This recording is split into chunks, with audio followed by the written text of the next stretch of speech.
നമസ്കാരം. നടിയെ ആക്രമിച്ച കേസിൽ മഞ്ജു വാര്യർ കോടതിയിൽ നൽകിയ മൊഴിയിലെ നിർണായക വിവരങ്ങളാണ് പുറത്തു വന്നുകൊണ്ടിരിക്കുന്നത്.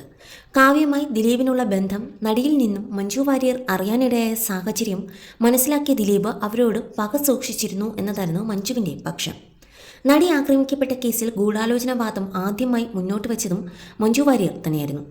ദിലീപുമായുള്ള വിവാഹബന്ധം വേർപെടുത്താനുണ്ടായ സാഹചര്യത്തിൽ കാരണമായി വർത്തിച്ചത് ആക്രമിക്കപ്പെട്ട നടി എന്ന ദിലീപിന് മനസ്സിലായെന്നും നടിയോട് നടഞ്ഞ വൈരാഗ്യമുണ്ടായി എന്നാണ് പ്രോസിക്യൂഷൻ ശക്തമായി വാദിച്ചത്. മഞ്ജു വാര്യരുടെ മൊഴിയാണ് ഇതിന് ആധികാരികമായി എടുത്തു പറയപ്പെട്ടത്. 1998 ഒക്ടോബർ മാസത്തിലായിരുന്നു ഇവരുടെ വിവാഹം. 2015 മ്യൂച്വൽ പെറ്റീഷനിലേക്ക് എത്തിച്ച് വിവാഹമോചനം നടത്തിയത് മഞ്ജുവാണ്. വിവാഹമോചനത്തിന് ആദ്യ ഹർജി നൽകിയത് ദിലീപും.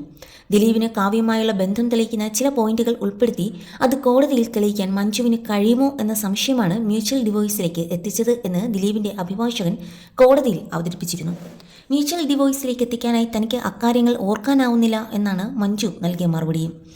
12/2/2012 ദിലീപും മഞ്ജുവും തമ്മിലുള്ള ബന്ധം വഷളാവുന്ന തരത്തിലേക്ക് കാര്യങ്ങൾ വഴിമാറുന്നത്. ദിലീപ് ഷൂട്ടിങ്ങിന് പോയ സമയം ദിലീപിന്റെ പഴയ ഫോണിൽ ചില സന്ദേശങ്ങൾ മഞ്ജു വാര്യർ കാണാനിടയായി. ആ സന്ദേശങ്ങൾ അയച്ചത് കാവ്യ മാധവനും. ഇവരുടെ ബന്ധം വ്യക്തമാക്കുന്ന ചില സൂചനകൾ ആ സന്ദേശങ്ങളിൽ അടങ്ങിയിരുന്നു. താനുമായി നല്ല അടുപ്പം സൂക്ഷിച്ചിരുന്ന കാവ്യയ്ക്ക് ഭർത്താവുമായി ഇങ്ങനെയൊരു ബന്ധം ഉണ്ടായിരുന്നത് മഞ്ജുവിന് വിശ്വസിക്കാനായില്ല. ദിലീപിനെ വിളിച്ചപ്പോൾ ഷൂട്ടിങ്ങിൽ എന്ന മറുപടി നൽകി ഒഴിഞ്ഞുമാറി. ശേഷം കാവ്യ മാധവനെ ഫോണിൽ ബന്ധപ്പെട്ടു. കാവ്യയും ഒഴിഞ്ഞുമാറി. ശേഷം കാവ്യയുടെ അമ്മയുമായുള്ള മഞ്ജുവിന്റെ സംഭാഷണത്തിൽ കാവ്യയും ദിലീപുമായുള്ള ബന്ധത്തിൽ ചില ആശങ്കകൾ ഉണ്ടായിരുന്നതായി സൂചന നൽകി. അവരും അതിൽ അസ്വസ്ഥരായിരുന്നു. ഇത് മഞ്ജുവിന്റെ മൊഴിയിൽ പറയുന്നുണ്ട്. 2009 വിവാഹം കഴിഞ്ഞ കാവ്യ മഞ്ജു ഫോൺ ചെയ്യുന്ന സമയം ഭർത്താവുമായുള്ള അസ്വാരസ്യങ്ങളെ തുടർന്നും അവരുടെ വീട്ടിലുണ്ടായിരുന്നു. ദിലീപും കാവ്യയുമായി അടുപ്പമുണ്ടെന്ന് കാവ്യയുടെ അമ്മയും സംസാരിച്ചു.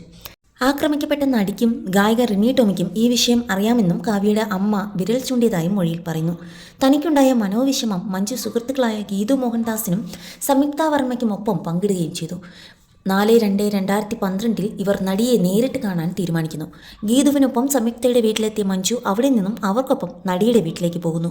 തുടക്കത്തിൽ വൈകാരികമായി പ്രതികരിച്ച നടി തനിക്ക് കാര്യങ്ങൾ അറിയാമെന്നും എന്നാൽ അത് തുറന്നു പറയാൻ ആഗ്രഹമില്ലെന്നും വ്യക്തമാക്കി. എന്നാൽ വീട്ടിൽ അന്നേരമുണ്ടായിരുന്ന പിതാവിന്റെ നിർബന്ധപ്രകാരം നടി കാര്യങ്ങളുടെ സത്യാവസ്ഥ മഞ്ജുവിനും കൂട്ടുകാരികൾക്കുമൊപ്പം പങ്കിടുന്നു. അതേ ദിവസം വൈകിട്ട് വരെ സംയുക്തയുടെ വീട്ടിൽ ചിലവഴിച്ച മഞ്ജു വാര്യർ അവിടെ നിന്നും കാവ്യയുടെ അമ്മയെ വിളിക്കുകയും അറിഞ്ഞ കാര്യങ്ങൾ വിശദമാക്കുകയും ചെയ്യുന്നു. ഇനി ബന്ധം തുടരില്ല എന്ന് കാവ്യ തനിക്ക് ചില ഉറപ്പുകൾ നൽകിയതായി അമ്മ ശ്യാമള മഞ്ജുവിനോട് പറഞ്ഞു. ശേഷം കാവ്യ ഭർത്താവിന്റെ അടുത്തേക്ക് മടങ്ങി. വീട്ടിലെത്തിയ മഞ്ജു ദിലീപിന്റെ സഹോദരങ്ങളെയും ബന്ധുക്കളെയും വിളിച്ചു വരുത്തി ഇക്കാര്യങ്ങൾ വ്യക്തമാക്കി. 2 ദിവസങ്ങൾക്ക് ശേഷം ദിലീപ് വീട്ടിലെത്തി. മഞ്ജുവിന്റെ ചോദ്യത്തിന് മുന്നിൽ തനിക്ക് ഇക്കാര്യങ്ങൾ വ്യക്തമായി ഓർമ്മയില്ല എന്ന് ദിലീപ് പറഞ്ഞു. കാവ്യ കുട്ടിത്തമുള്ള സ്വഭാവക്കാരിയെന്നും അവൾ പറയുന്നത് കാര്യമായി എടുക്കണ്ട എന്നുമായിരുന്നു ദിലീപിന്റെ ഒഴുക്കൻ മട്ടിലെ പ്രതികരണം. നടിയിൽ നിന്നും മഞ്ജു വിവരങ്ങൾ അറിഞ്ഞതായി ദിലീപ് മനസ്സിലാക്കിയിരുന്നു. അവിടെ നിന്നും വിവാഹമോചനത്തിലേക്ക് കടക്കുകയായിരുന്നു. കാവ്യയും ബന്ധമൊഴിഞ്ഞിരുന്നു. വിവാഹമോചനത്തിന് മുൻപ് ദിലീപിന്റെ വീട്ടിൽ നിന്നും താലിമാല ഉപേക്ഷിച്ചിറങ്ങിയ മഞ്ജു വാര്യർ നടി ഗീതു മോഹൻദാസിന്റെ മുംബൈയിലെ വസതിയിൽ ഏറെക്കാലം താമസിച്ചിരുന്നു എന്ന് വിസ്താരത്തിൽ വ്യക്തമാക്കിയിരുന്നു. ദിലീപ് കാവ്യബന്ധം മനസ്സിലാക്കിയ വിവരവും മറ്റും കോടതിയിൽ പറഞ്ഞുവെങ്കിലും അക്കാര്യങ്ങൾ അന്വേഷണ ഉദ്യോഗസ്ഥരെ ബോധിപ്പിക്കാൻ മഞ്ജുവിന് സാധിച്ചില്ല.